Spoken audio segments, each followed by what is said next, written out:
What if the greatest empire in history didn't rise with glory or fire, but with ledgers, road plans, and a very quiet obsession with getting things done? Here at Whisper Sleep Histories, we believe the most powerful stories are the slow ones. So tonight, we invite you to lie back and drift through the boring rise of the Roman Empire, a tale not of heroes and battles, but of laws, paperwork, and the world's most patient expansion. And if you stay with us until the end, you might just see how an empire was built, not by ambition alone, but by administration. Let's begin not with the thunder of armies or the rise of emperors, but with something much quieter, a breeze over a sleepy hill beside a river in central Italy. The year, we don't quite know. Somewhere in the 8th century BCE, give or take a few decades, which, in this story, won't matter much. Our concern is not with pinpoint accuracy or fast-paced intrigue, but with the calm, deliberate unfolding of something that, though it will become enormous, begins in a most unremarkable way. Rome. Or rather, not Rome. Not yet. Just a hilly patch of land along the Tiber River. The kind of place that, if you were passing through, you might not bother to write home about. The landscape was dry in summer, wet in spring, and dotted with the occasional olive tree and wandering goat. There were no grand structures, no columns of marble, no roads leading anywhere in particular. Just some muddy paths, a few huts, and a handful of people doing their best not to starve. They were Latin-speaking farmers and shepherds, mostly. Some from nearby tribes like the Sabines and Etruscans, some from who knows where. They didn't call themselves Romans, because they weren't yet.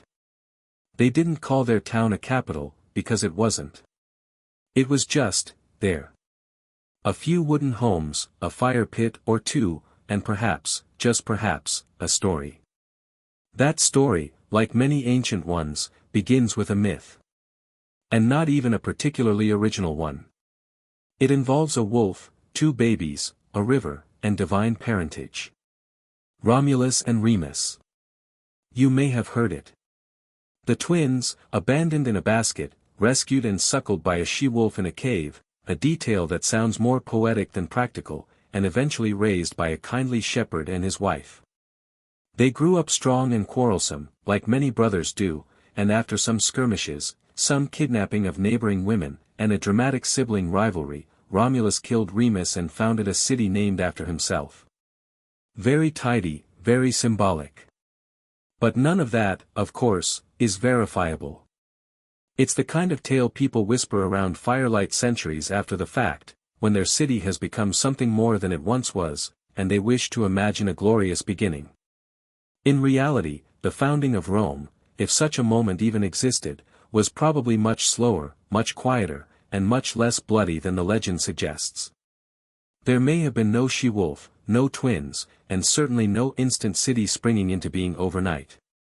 More likely, what we now call Rome began as a series of small settlements perched on a few of the 7 hills, the Palatine, the Aventine, and the Capitoline among them. Each hill may have held a few thatched homes, clustered together for safety and shared labor. The people tilled the earth, raised livestock, and traded with their neighbors across the river. The Tiber itself was not particularly wide or swift, but it was enough to matter, enough to carry goods and gossip, perhaps even dreams. Over time, and here we're talking generations, not months, these scattered hilltop communities began to connect. Pathways between huts became foot trails. Foot trails became dirt roads. Families began to intermarry. Maybe a communal temple was built, maybe a defensive ditch dug. It was slow, almost imperceptible, the way fog lifts or dusk settles in. But eventually, the settlements began to think of themselves as something collective. A village, then a town, and in time, something more. Of course, to say, Rome now conjures visions of white stone and red cloaks, aqueducts and emperors. But back then, the most advanced construction was probably a wooden fence. The early Romans, or proto-Romans, really, lived in huts made of wattle and daub, with thatched roofs that leaked in the rain. Their diet was simple, grains, legumes, maybe the occasional fish. And their society? Equally simple. There were elders and warriors, priests and farmers. No one wore purple yet. No marble had been quarried. And no one had an empire in mind. It was just a small town. In Italy. Among many others. But that's what makes the story so quietly fascinating. Because Rome's rise was not sudden. It wasn't forged in a single battle or declared by a prophet. It happened because people kept building, kept gathering, kept organizing. It happened because hill by hill, house by house, a community grew where before there had only been scattered huts. It happened because of trade, and necessity, and perhaps, just perhaps, a little bit of ambition. But not too much. Not yet. And while we often look back on history seeking drama and grandeur, perhaps there's something soothing, even comforting, about this. About the idea that one of the greatest civilizations in human history started not with a bang, but with a few muddy footprints beside a quiet river. That the first Romans were not legends or generals, but tired farmers and herders, looking for a patch of land where they could survive. There was no senate, no army, no conquest. There was no toga, no Latin literature, no Colosseum. There were only families, sometimes arguing, often cooperating, and a shared need to belong somewhere. Over time, that somewhere gained boundaries. And customs. And stories. People began to refer to themselves as Romani. They built walls. Temples. Rules. But for now, in this beginning, this quiet, boring beginning, we sit beside a flickering fire, somewhere on the Palatine Hill. We listen to the soft sound of the river nearby. We smell the smoke of damp wood and boiling grain. Somewhere in the distance, a child laughs. A dog barks once, then goes quiet. And the stars will slowly overhead, unconcerned by what this town may one day become. It is, in the truest sense, just another small town in Italy. And yet, somehow, without knowing it, the people here are laying the first stones in a road that will stretch across continents. Not through magic. Not through miracles. But through time, patience, and the quiet work of many hands. This is how Rome begins. Not with glory. Not with noise. But with the soft rustle of olive leaves, the hum of a cricket song, and the steady breath of a sleeping village beneath the moon. So, the village grew. The huts became houses, the trails became roads, and the small town by the river began to look, if you squinted just right, like something that might one day call itself a city. Still no great palaces. No libraries or gladiators. Just people. Living, planting, arguing, and making things up as they went along. And as with most growing communities, at some point, someone had to be in charge. Which brings us to the kings. Or rather, the idea of kings. Because, once again, the stories are far more confident than the history ever was. Roman tradition, passed down with the quiet authority of grandfathers telling stories after dinner, tells us there were exactly 7 kings. Not 6, not 8. 7. A number that felt just right. Each with a name, a personality, a legacy. Neatly ordered. As if one could rule, then politely make way for the next, like taking turns at a village well. Reality, as you might expect, was murkier. Still, the story goes like this. The first king, of course, was Romulus. Yes, that Romulus. The twin who supposedly killed his brother and claimed the city as his own. According to the legend, after founding Rome in 753 BCE, Romulus spent the rest of his days organizing the community, setting up laws, inviting outcasts and wanderers from nearby lands to join him, and even arranging a mass abduction of neighboring women in an event we now, with some discomfort, call the rape of the Sabine women. Not exactly a romantic start. But again, this was myth dressed as memory. The real events, if they happened at all, were probably more mundane. Less dramatic. Perhaps a few intermarriages. A skirmish or two. And then peace. Romulus ruled, or so they say, for over 30 years. And then, rather than die in any normal way, he disappeared into a thunderstorm. Ascended to the heavens. Became a god. Because why not? Founders tend to get upgraded over time. Next came Numa Pompilius, a very different sort of king. Where Romulus was warlike, Numa was peaceful. Where Romulus founded things, Numa refined them. He was credited with bringing religion to Rome, organizing priests, creating festivals, and establishing rituals. The kind of king who preferred temples over swords. He even introduced the idea of a calendar, separating the days into sacred and ordinary, so people knew when to plant crops and when to pray. And perhaps, just perhaps, when to rest. It said he communed with a nymph named Egeria in a grove outside the city.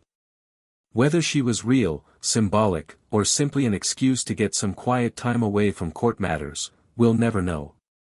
Then came Tullus Hostilius, who, unlike his name, was not terribly peaceful. Tullus brought war back into the picture, defeating the neighboring city of Alba Longa and bringing its people into Rome. Not exactly diplomacy, but effective in terms of growth. He supposedly built the original Curia, the Senate House, which, in typical Roman fashion, was destroyed and rebuilt many times over the centuries, but always traced its symbolic lineage back to him. After Tullus, we're told, came Ancus Marcius. Half priest, half warrior. A kind of hybrid king who balanced faith and force. He's credited with founding Rome's first port at Ostia, connecting the city to the sea, and thus to trade, which would eventually bring in not just goods and wealth, but ideas, languages, and, inevitably, problems. But that's later. The fifth king was Tarquinius Priscus, the first of the so-called Etruscan kings. The Etruscans, from the north of Rome, were a mysterious, sophisticated people whose influence on early Roman culture is vastly understated. Tarquinius brought in architects, craftsmen, and perhaps a flair for ceremony. Under his rule, Rome began to look a little more like a city. Cloacae, or sewers, were constructed, temples became sturdier, and the Forum, that famous heart of Roman public life, began to take shape. Quietly, methodically, and mostly out of mud and brick. He was followed by Servius Tullius, a reformer. If you believe the legends, he rose from humble origins, possibly even a slave, and reorganized the Roman population into classes based on wealth, not lineage. He created the Centuriate Assembly, a voting system that, in theory, gave structure to the people's voice, though, unsurprisingly, the rich got louder voices. Still, it was a move toward order. Toward structure. Rome, under Servius, was starting to resemble a state, even if it still smelled mostly of livestock. And finally, the last king, Tarquinius Superbus.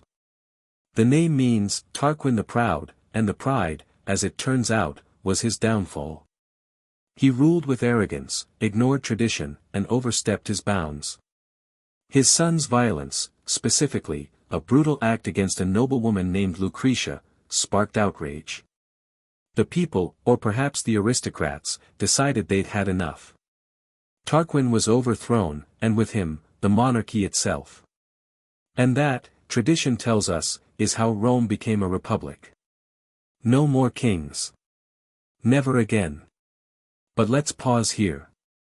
This entire sequence, 7 kings, each with a neat biography and a set of accomplishments, may seem suspiciously clean. History is rarely so orderly. It's likely that the monarchy, if it existed at all in this form, was a much more chaotic institution.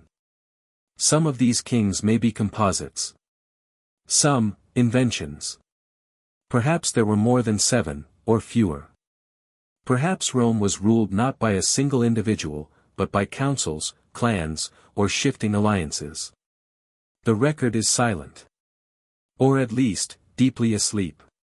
But whether real or imagined, the stories served a purpose. They gave Romans a sense of origin. A line of descent. A way to explain how their little town had grown, not through divine favor or accident, but through generations of leadership. Of planning. Of building. Still, in practice, this era was far from glorious. Most Romans, or proto-Romans, lived hard, anonymous lives.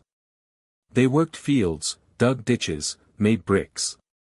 Their kings, if they had them, were likely more like local chiefs than monarchs in golden crowns. There were no parades, no fanfare.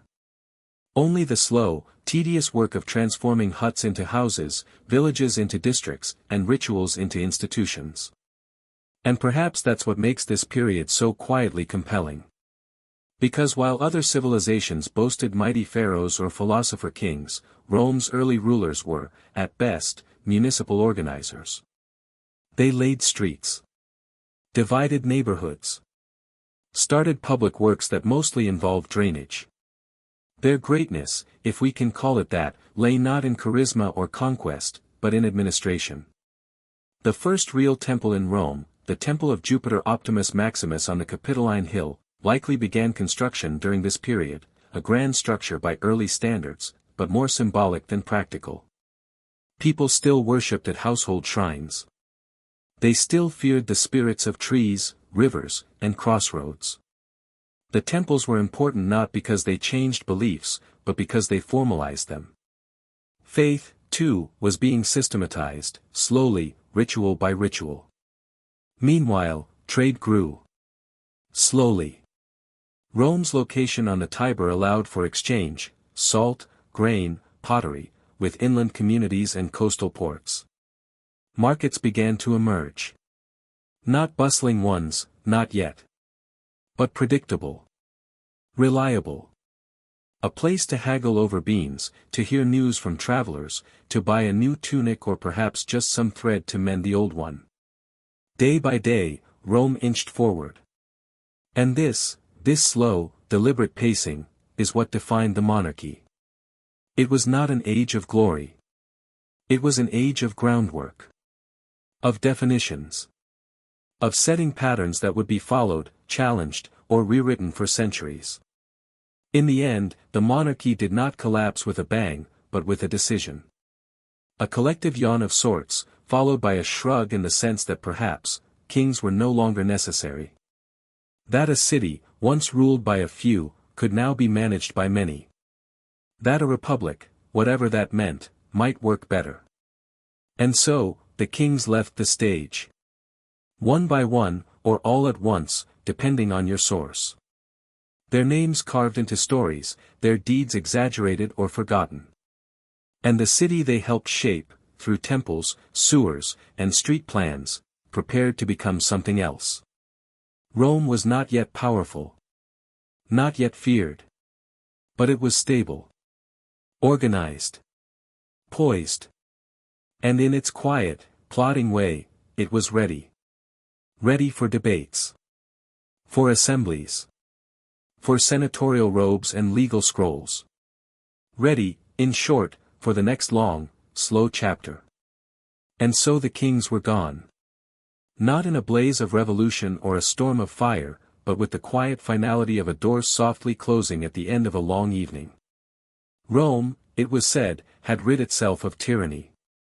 The people, or, more accurately, a handful of aristocratic families, declared that no man should ever again hold absolute power. They would not be ruled by one, but by many. And so, the Republic was born. Not with the roar of freedom or the cheers of the masses, but with a new arrangement of rules and a particularly Roman sense of practicality. You see, the Romans were never ones for grand theories. They did not write manifestos or sing anthems. They preferred laws, procedures, and balance, or at least the appearance of it. They created offices, assemblies, committees. They invented checks and balances not because it sounded noble, but because they simply didn't trust anyone, not even themselves, to behave without oversight. At the heart of this new republic were two consuls. Elected annually, they shared power equally, each with the authority to veto the other. One could say yes, the other no, and nothing would happen. A perfect system for avoiding decisions, and a brilliant method for maintaining the peace, or at least, delaying the inevitable. The consuls commanded the armies, presided over the Senate, and gave their names to the year. It was, in effect, a kind of rotating chairmanship of the Roman world, except with more marching and slightly fewer office memos. Beneath them sat the Senate, that august body of old men, mostly drawn from the same old families, who considered themselves the stewards of Roman tradition. The Senate had no formal power to pass laws, not at first. But it advised, and recommended, and suggested, in that firm Roman way that made suggestions sound like commands. They debated endlessly. They raised eyebrows, adjusted togas, and spoke in long, winding phrases that said little and promised less. But slowly, patiently, through inertia and habit, they became the center of gravity in Roman politics. Not rulers, exactly, but necessary. Like the stone foundations of a house, unglamorous, unmoving, and crucial. The Roman people, of course, needed a voice too. Or at least the illusion of one. So assemblies were created. The Comitia Centuriata, the Comitia Tributa, the Concilium Plebis. Names that rolled off the tongue like ancient lullabies. These were the venues in which citizens voted, shouted, and occasionally threw things. But not all votes were equal. Rome, ever efficient in its inequality, weighted voting power according to wealth. The richest classes voted first, and often decisively. The poor were left to cheer, grumble, or go back to work. Still, it was a system. Not a perfect one. But one that functioned. And that, in Rome, was often enough. The early republic, like most toddlers, wobbled a bit. There were internal tensions, especially between the patricians, those grand old families who claimed descent from the city's founders, and the plebeians, the rest of the population, who did most of the labor and got very little in return. For years, perhaps centuries, the two classes squabbled. The plebeians wanted representation. The patricians wanted to preserve their privileges. And so, Rome compromised. Slowly. Grudgingly. Through a series of what it called the struggle of the orders. The first big step came with the creation of the tribunes of the plebs, officials elected by the people, sacrosanct in person, empowered to veto the actions of magistrates. It was a kind of safety valve. A release of pressure. If a law seemed unjust, if a consul became too ambitious, the tribune could simply stand in front of him and shout, "Veto." And that was that. Nothing happened. No law. No decision. Just the stillness of bureaucracy at rest. Then came the 12 Tables, Rome's first attempt at a written legal code. Before this, the laws were mostly oral, known only to the elite, and enforced according to custom and convenience. But now, with the 12 Tables etched in bronze and displayed in the Forum, the rules were visible to all, or at least, to all who could read.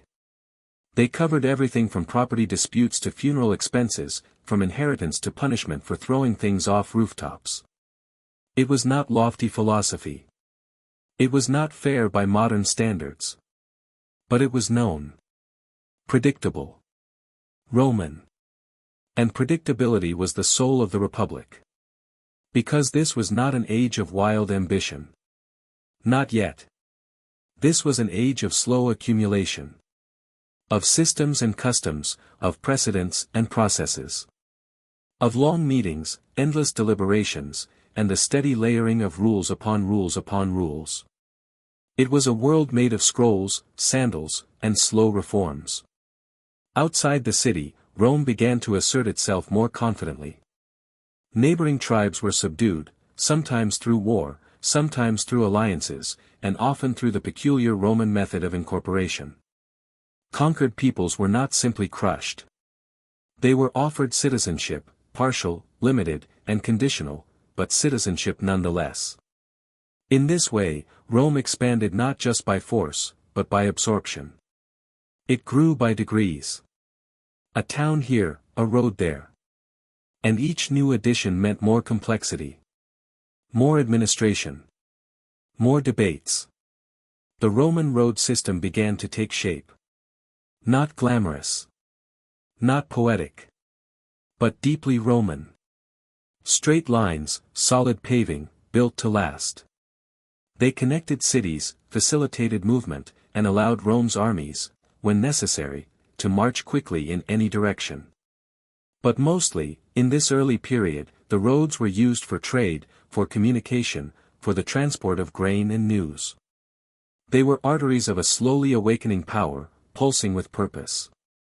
In the Forum, that dusty, rectangular heart of Roman life, the Republic buzzed. Not with excitement, but with routine. Magistrates issued edicts. Clients greeted their patrons. Lawsuits dragged on. Shopkeepers shouted half-heartedly. Orators practiced their gestures. Scribes took notes. Everything in its place. Everything in its rhythm. Time passed. Wars came and went. Rome fought the Samnites, the Etruscans, the Gauls. Each campaign added new territories, new obligations, and new headaches. But the Republic adjusted. It always adjusted. A new magistrate here. A special commission there. If something didn't work, Rome added a layer on top of it. Never replace. Always overlay.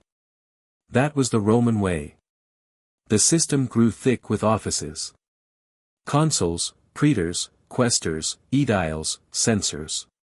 Each with its own role, its own insignia, its own set of duties and limitations. It was a career ladder, a cursus honorum, that young aristocrats climbed with ambition and decorum. A man would begin as a quaestor, handling finances. Then perhaps become an aedile, overseeing markets and games. Then a praetor, managing courts. And finally, if the gods and voters were kind, a consul. It was not a path for the impatient. But it was clear. And that clarity, that Roman fondness for labels and ladders, was what kept the Republic from drifting too far off course. Of course, not all was harmony. Corruption crept in. Violence occasionally spilled into the streets. Elections grew expensive. Factions began to form. But on the surface, the Republic endured. Because it was not held up by virtue, but by habit. By the dull, daily rituals of paperwork and process. The Republic was, in many ways, a marvel of inefficiency. Every decision required consensus. Every action invited opposition. Nothing moved quickly. But therein lay its strength. Tyrants thrive on speed. The Republic lumbered. And so it survived. And yet, beneath that surface of order, something else was stirring. A subtle shift. Rome was growing too large, too complex, too diverse for its aging machinery. The provinces required governors. The armies needed generals. The poor grew restless. The rich grew richer. And the debates, those endless, noble debates, began to fray. But that unraveling belongs to another time. For now, we sit in the cool shade of a Roman basilica. We hear the soft murmur of voices arguing over land laws and water rights. We smell the faint scent of parchment and wax. We see the bronze tablets gleaming in the sun, their letters barely legible to those who pass by. And we feel the quiet weight of a civilization that has found, if not peace, then at least routine. This is the Republic.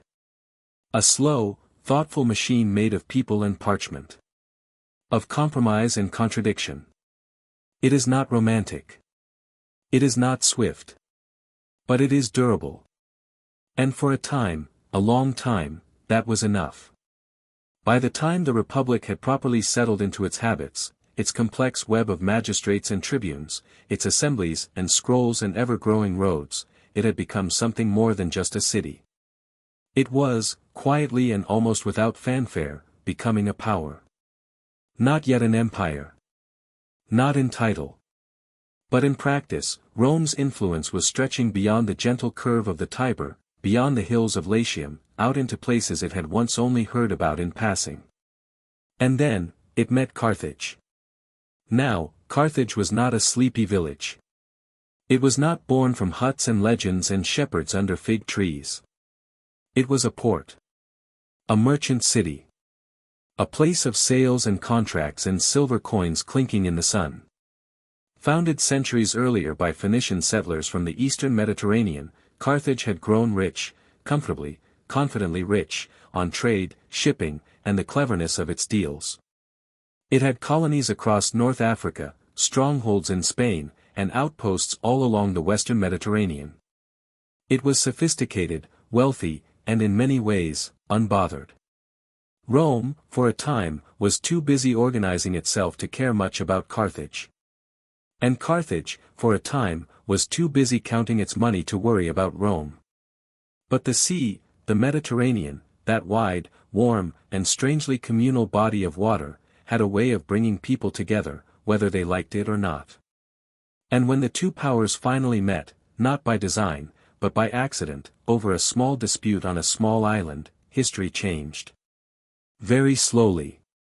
And with elephants. It began in Sicily. A large island. Strategically placed. Fertile. Useful. And, at the time, politically chaotic. A conflict between local powers there, too detailed to recount sleepily, led both Rome and Carthage to step in.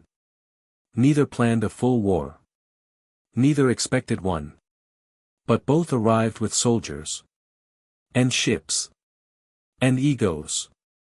And soon, both decided they could not back down. Thus began the First Punic War. A long, stubborn, unglamorous conflict. It lasted 23 years. 23. And for most of that time, very little happened in a very large way. There were naval battles, many of them.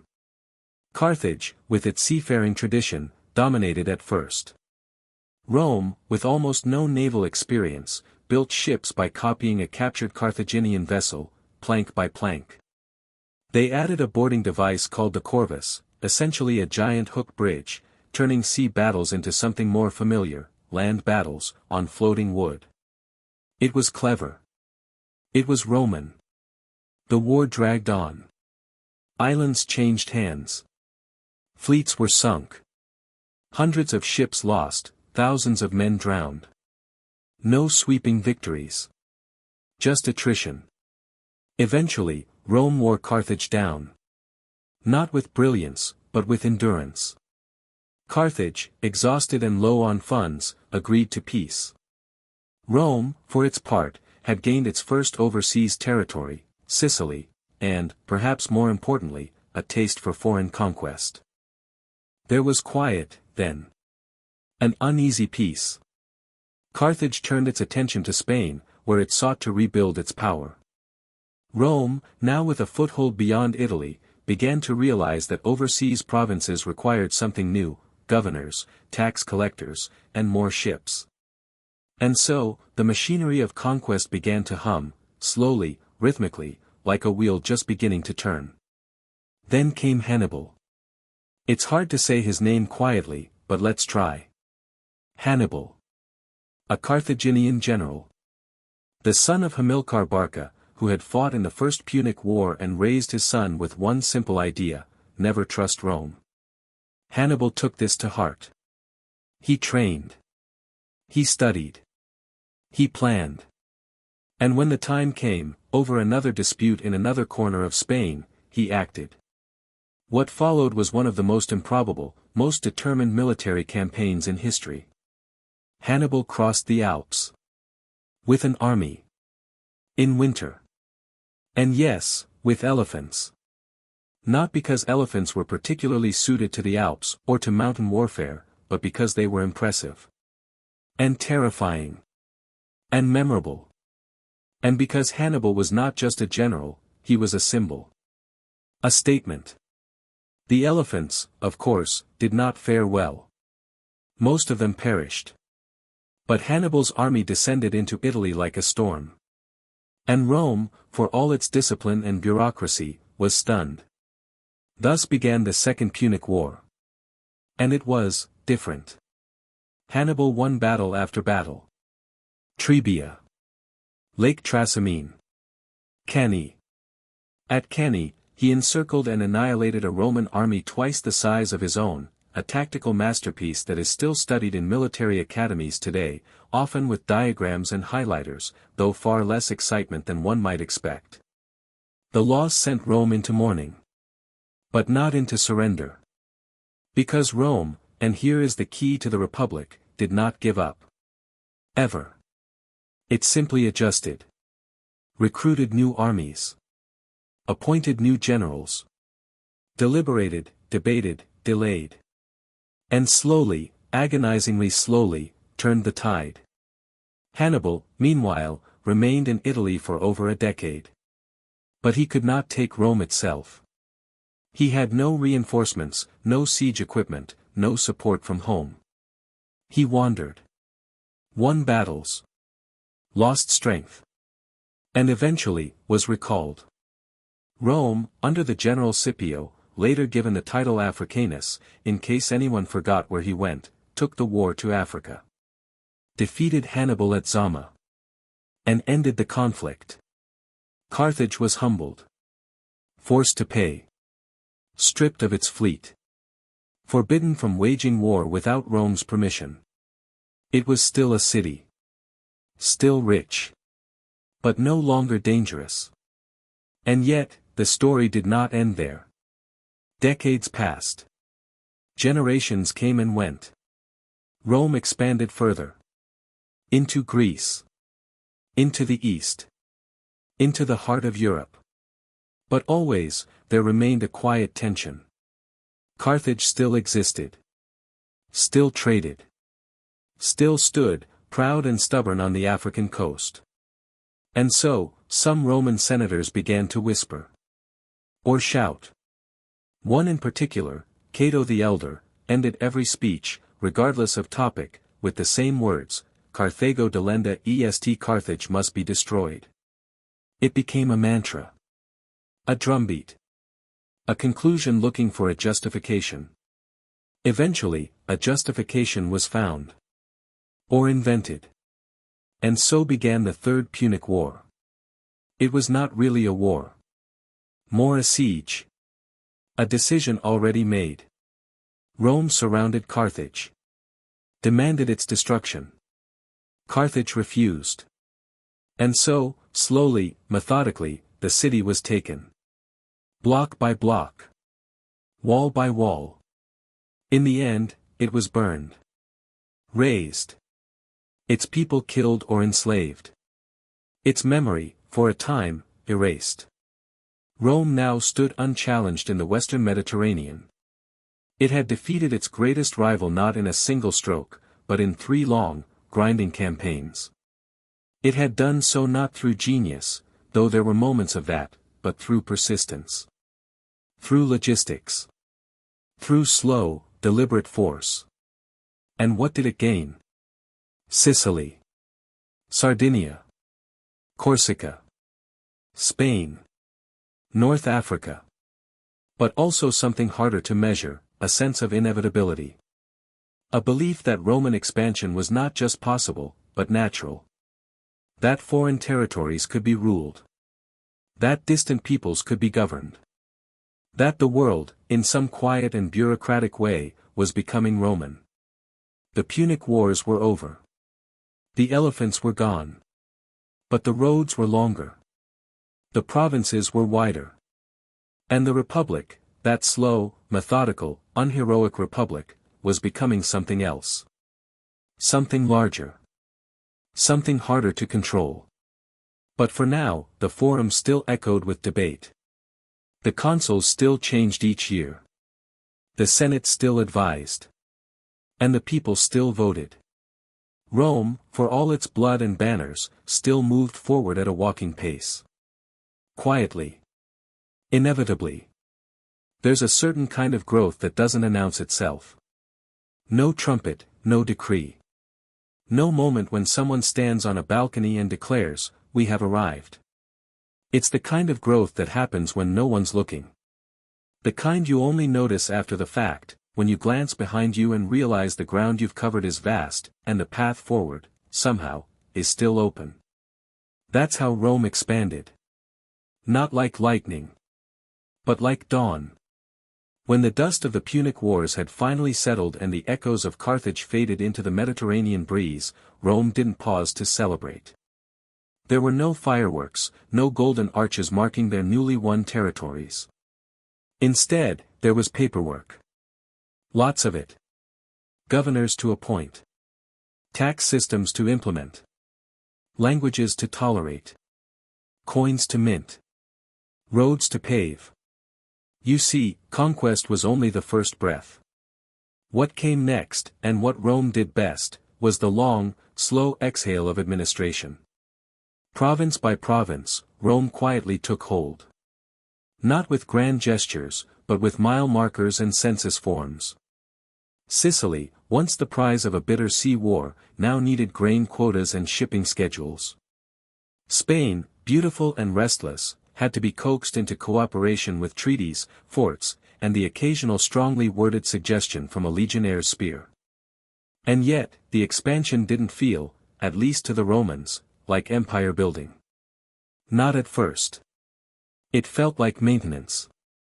Like logic. If a neighboring region was unstable, Rome would stabilize it. If a city was too friendly with Rome's enemies, Rome would take it under its wing. If a tribe disrupted trade, it was only sensible to march out, restore the peace, and, perhaps, leave a few Roman laws behind. Just to help. This march, and it was more of a shuffle, really, continued over decades. Into Gaul, where green hills rolled gently under grey skies. Into Greece, ancient and weary, where philosophers now listened to Roman commands with a mixture of resignation and silent critique. Into the East, where kingdoms crumbled politely under the weight of Roman treaties and subtle threats. But not all of this was peaceful. Occasionally, and occasionally, in Roman terms meant every few years, someone would resist.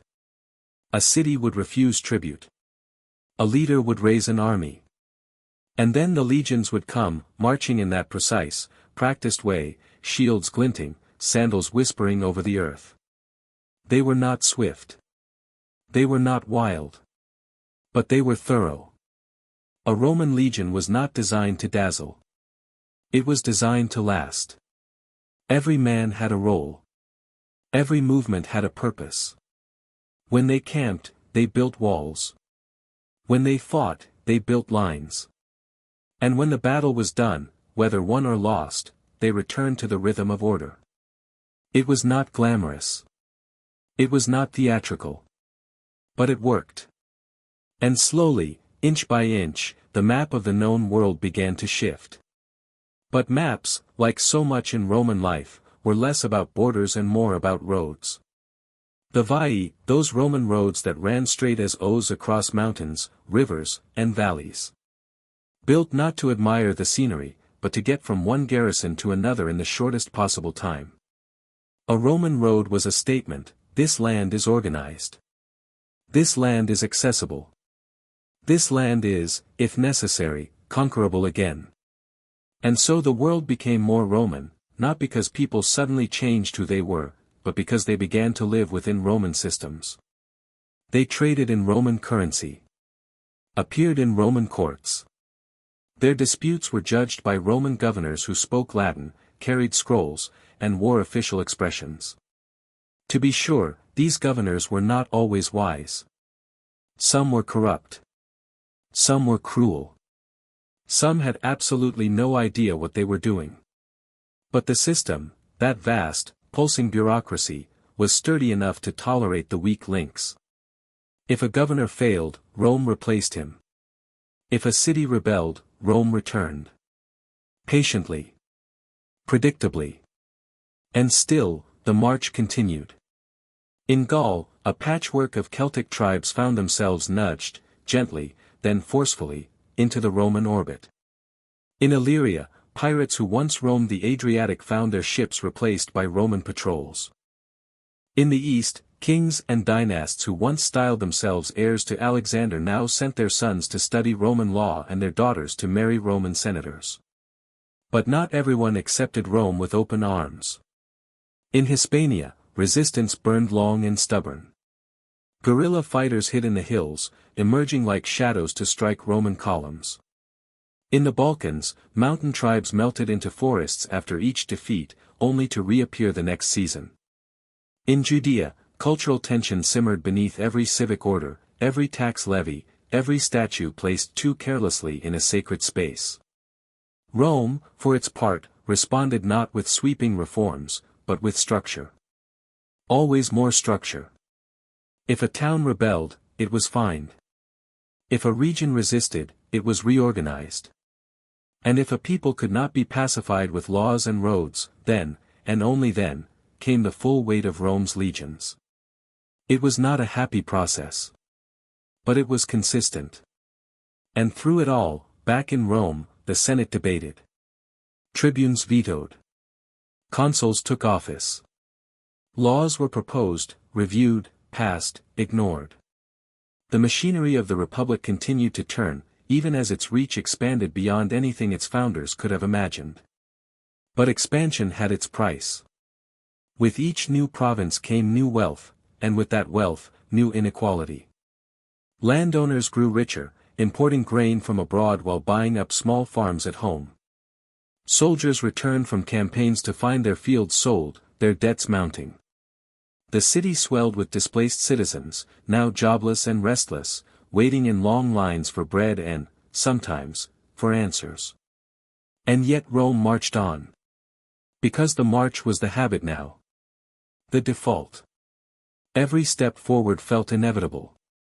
There were always new places to organize. New maps to draw. New governors to send, new roads to pave, new statues to raise. The idea of stopping, of saying, "This is enough," simply didn't occur. Or if it did, it was drowned out by the shuffle of sandaled feet and the rustle of administrative scrolls. Rome was no longer a city. It was a system. A method. A way of thinking, slow, thorough, unrelenting. Expansion wasn't a campaign. It was a state of being. And so it continued. Quietly. Like ivy. Like tide. Like time. Empires, like old furniture, often creak before they crack. By the late Republic, Rome had grown well beyond what any of its founders, real or imagined, could have envisioned. It stretched from the rolling moors of Britain, though not quite yet, to the deserts of North Africa, across the blue hush of the Mediterranean to the grain-rich valleys of Egypt and the scholarly, sun-washed cities of Greece and Asia Minor. The roads were endless. The ports bustling. The coins, stamped with stern profiles and eagles, clinked with confidence. And yet, something wasn't right. Not loud, not at first. But like a pressure behind the walls. A sense that the house was too big for its old frame. That the Republic, that intricate clockwork of consuls and tribunes and senatorial wisdom, had been built for a small, Italian city-state, and was now trying, with tired arms, to hold together the known world. It began, as such things often do, with ambition. Not loud ambition, not the kind that shouts from balconies or waves banners, but the quiet, internal sort, the hunger of men who had climbed the ladder of Roman politics and found that it no longer led to a shared roof, but instead to separate towers. Towers from which one could see not just Rome, but rule. There had always been ambitious men. But now, there were too many. And Rome, for all its roads and rules, could no longer contain them. First came the Gracchi brothers, Tiberius and Gaius. Sons of privilege, touched by idealism, they tried to reform the Republic from within. They proposed land redistribution, grain subsidies, and limits on elite power. In speeches delivered with unsettling clarity, they pointed at the growing inequality, the erosion of the small farmer, the corruption at the heart of the Senate. For their efforts, one was clubbed to death. The other driven to suicide. The Republic, it seemed, did not care for reform.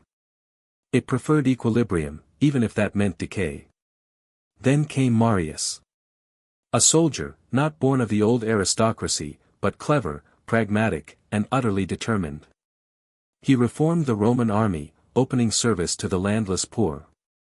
It was a brilliant solution to a recruitment problem. But it came with a catch. these new soldiers fought not for the Senate, not for Rome, but for the general who paid them. Loyalty, that most precious Roman virtue, began to shift, from state to individual. Soon after came Sulla. Another general. Another march. Only this time, the march was not against foreigners or rebels, but against Rome itself. For the first time in its long, plodding history, a Roman army entered the city not as liberators, but as conquerors. Sulla took power. Executed enemies. Rewrote laws. Declared himself dictator, though with a sense of ceremony that made it feel temporary. He eventually retired, believing, wrongly, that the Republic had been reset. But the wheel had turned. And it would not turn back. Enter Pompey. Brilliant, successful, adored by his troops. And Crassus, the richest man in Rome, whose wealth was matched only by his thirst for recognition. And, of course, Julius Caesar, whose name would echo for centuries, but who began, like all Romans, with a keen sense of timing and a finely tuned sense of self. Together, they formed the first triumvirate, an informal arrangement. Not a law. Not an office. Just an understanding. Power, shared between three. Rome, managed like a business, or perhaps a cartel. Each man had his domain. His ambitions. His armies. For a time, it worked. Rome continued. Grain arrived. Laws passed. The facade held. But 3 is a fragile number. Crassus, seeking glory, marched east and died in Parthia, leaving his head, quite literally, in foreign hands. Pompey and Caesar remained. And 2, it turns out, is even more fragile than 3. Caesar had gone to Gaul. A wild, forested region filled with tribes, long mustaches, and the occasional druid. There, he campaigned for years, sending back reports, and riches, that dazzled the Roman public. He built a legend. And, more importantly, an army that adored him. The Senate grew nervous. Pompey, once Caesar's ally, now saw him as a threat. Orders were issued. Caesar was told to disband his army and return to Rome, alone. He did not. Instead, he crossed the Rubicon, a small river, hardly worthy of poetry, but symbolically forbidden. No general was allowed to bring troops across it. Caesar did. And with that simple, silent act, the civil wars began. Rome had fought wars before. Long, grinding campaigns against foreign powers. But this was different. This was intimate. Roman against Roman. Families divided. Alliances shattered. Streets that once echoed with the murmur of public debate now rang with the clash of steel and the tread of boots. Caesar pursued Pompey across Italy, then across the sea. Battles were fought, at Pharsalus, at Thapsus, at Munda. Pompey fled to Egypt, where he was murdered by a nervous young pharaoh hoping to impress Caesar, who, upon arrival, wept at the sight of his rival's severed head. Or so the story goes. Caesar lingered in Egypt. Met Cleopatra. Arranged, let us say, an alliance. Then returned to Rome. There, he was appointed dictator for life. Not king, never that word. Romans despised kings. But the function was close. He reformed the calendar. Planned public works. Forgave enemies. Offered spectacle. Bread. Games. And then, on the Ides of March, he walked into the theater of Pompey. He never walked out. They stabbed him 23 times. By senators. Friends. Even Brutus, his supposed protégé. The Republic, they claimed, was saved. But it wasn't. Because into the vacuum stepped Mark Antony. And Lepidus. And Octavian, Caesar's adopted son, quiet, calculating, barely 20. They formed another triumvirate. This time official. Legal. They hunted Caesar's killers. Declared them enemies. Fought battles in his name.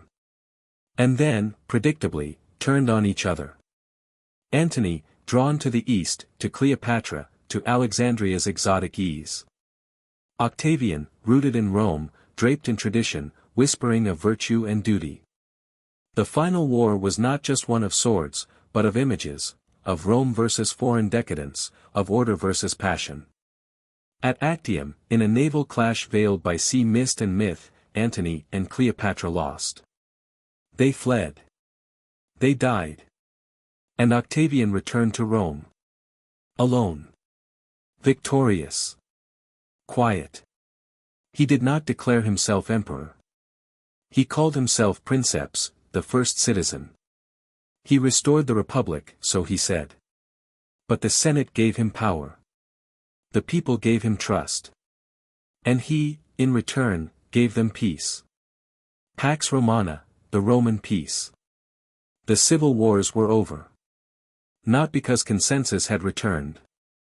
But because only one man remained. And so the republic ended. Not with a scream. But with a shrug. And a very quiet applause. By the time Octavian returned to Rome, sun-kissed, sea-worn, and war-tested, the city was tired. Tired of banners and slogans. Tired of assassinations and betrayals. Tired of generals marching in and out like impatient guests. The people didn't want glory anymore. They wanted order. Predictability.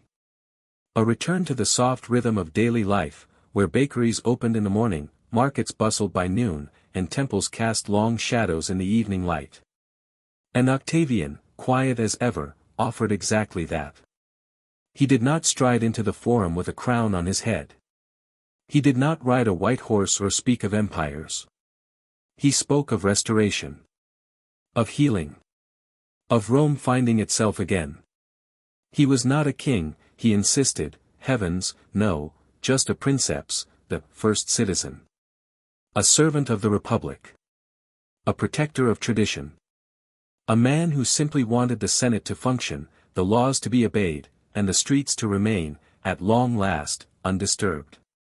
It was a brilliant lie. Not because it wasn't partly true, Octavian did, in fact, stabilize the government, mend the wounds of civil war, and usher in decades of peace. But because the republic, as it once was, no longer existed. Its shell remained, the Senate still met, consuls were still elected, laws were still proposed and passed, but the substance had shifted. Power no longer flowed outward, from many to many. It now moved in gentle, deliberate circles, and every circle began and ended with him. In 27 BCE, the Senate granted him the title Augustus. Not a name. A statement. One that implied reverence, radiance, and just enough divinity to shimmer without sparking outrage. He accepted the title with appropriate humility. And Rome, weary of change, nodded its approval. Augustus had learned from Caesar's mistake. Power, he realized, should not look like power. It should arrive dressed in modesty, speaking softly, offering reforms instead of decrees. So he kept the Senate intact, and then quietly filled it with loyalists. He allowed elections, and then made sure the candidates were his own. He published the laws, and then wrote them himself. There were no more marches. No more Rubicons. Just a new architecture of control, built not from marble, but from illusion. And in that illusion, Rome flourished. The provinces, now numbering in the dozens, found themselves governed by men who answered directly to Augustus. Tax systems were regularized. Grain flowed steadily into Rome. Corruption, while never eradicated, was at least reduced to tolerable levels. The roads were maintained. The legions were reorganized, stationed not in the capital, but at the edges of empire, far enough away to deter rebellion, close enough to respond when needed. Augustus knew how to balance. Between tradition and innovation. Between visibility and silence. Between fear and admiration. He also knew the power of stories. Under his guidance, Roman poets were encouraged to sing of destiny and divine purpose. Virgil composed the Aeneid, an epic tracing Rome's origins back to the Trojan hero Aeneas, not just mythologizing the city, but linking Augustus himself to the will of the gods.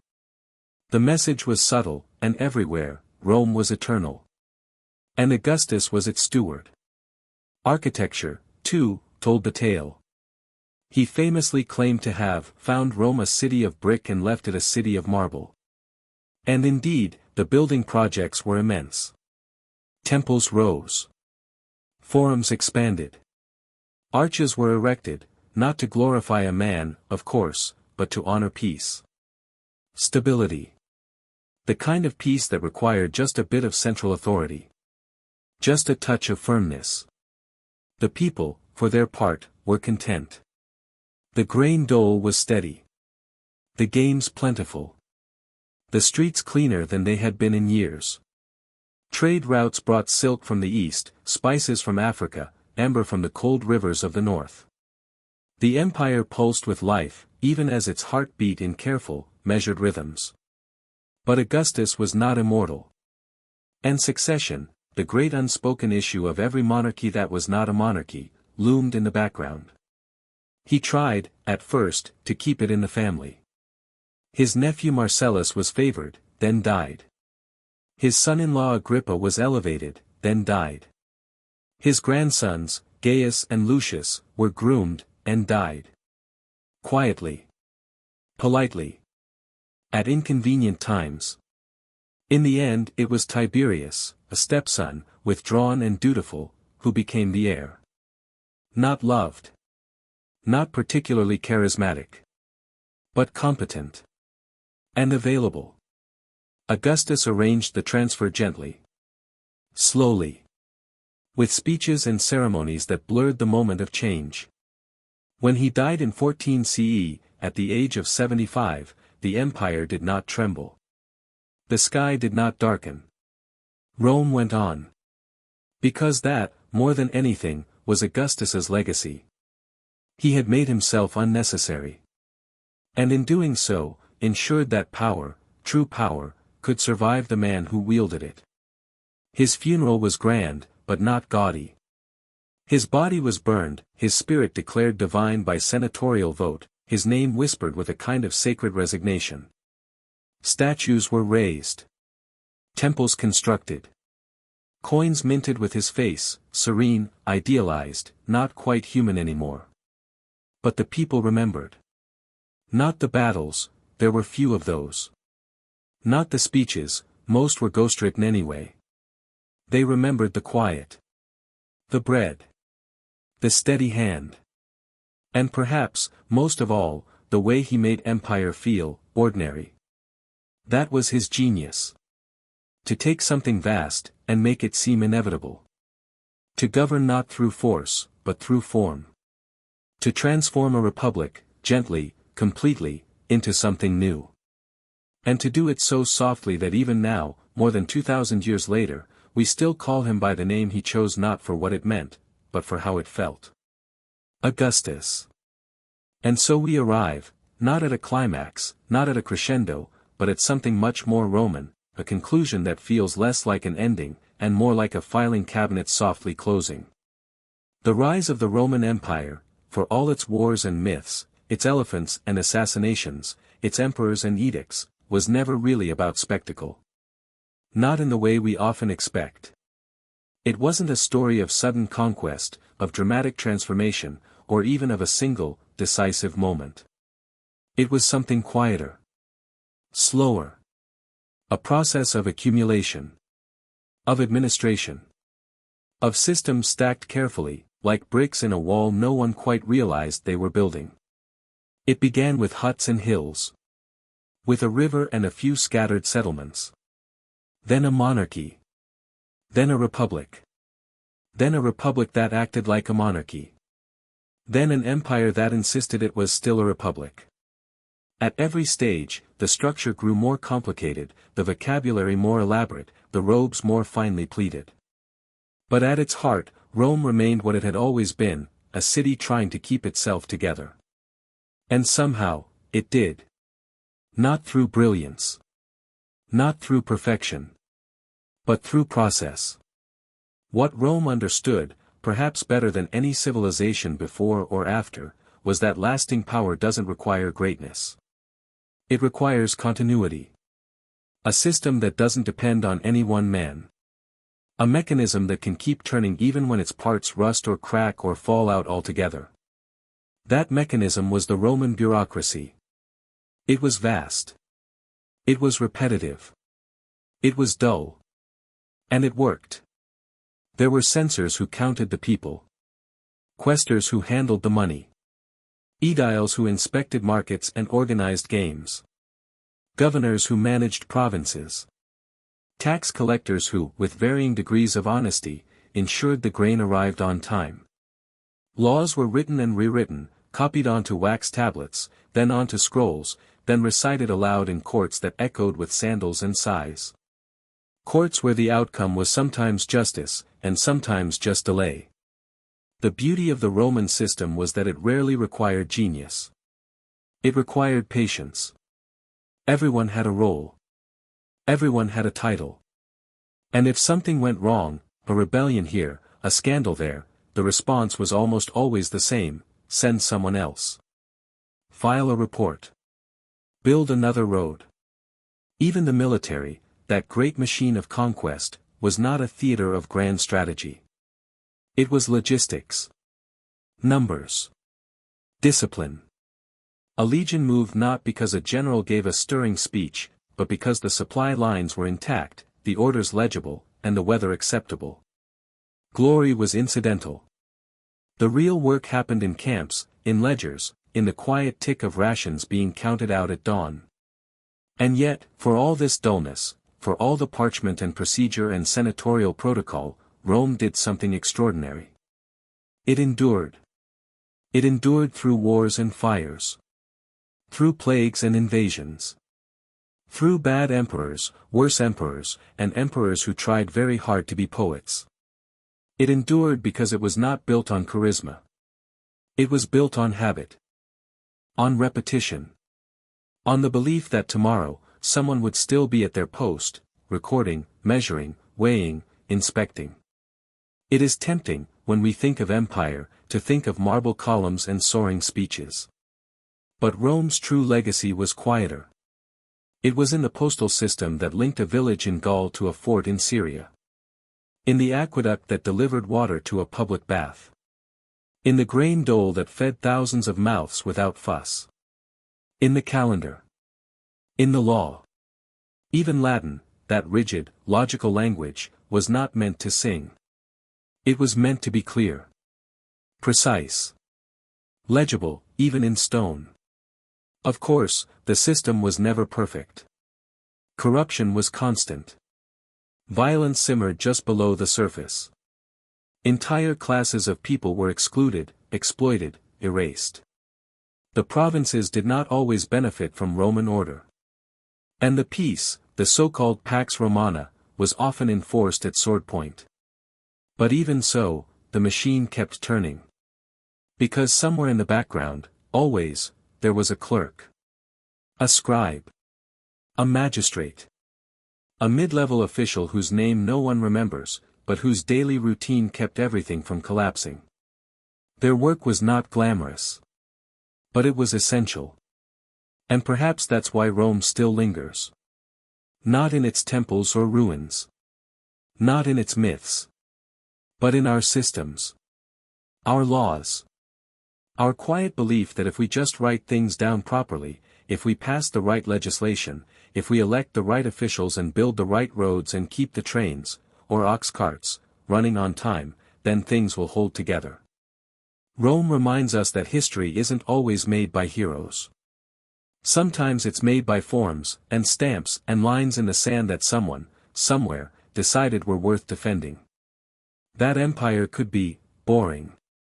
And that sometimes, boring works. So if you were expecting a grand finale, a thunderclap or a final trumpet, I'm afraid Rome doesn't offer one. Its rise was not sudden. Its fall, when it came, was not swift. Like the tide, it came in slowly. Covered everything. then slowly pulled away. But while it stood, it functioned. And in the end, perhaps that is its most astonishing feature. That such a sprawling, contradictory, often unjust system could persist, not through passion, but through process. So now, as the scroll rolls to a close, and the ink dries on this long, quiet chapter, we leave behind not a city of legends, but an office that stayed open just long enough to change the world. This was Rome. And it worked. And so, Rome rose. Not with speed. Not with spectacle. But with systems that quietly reshaped the world, one scroll, one law, one dusty road at a time. If this story helped you drift just a little further from the noise of the day, then Whisper Sleep Histories is always here. With more slow stories, soft steps, and silent empires. Subscribe if you'd like to fall asleep with history, again and again. Until next time, rest well.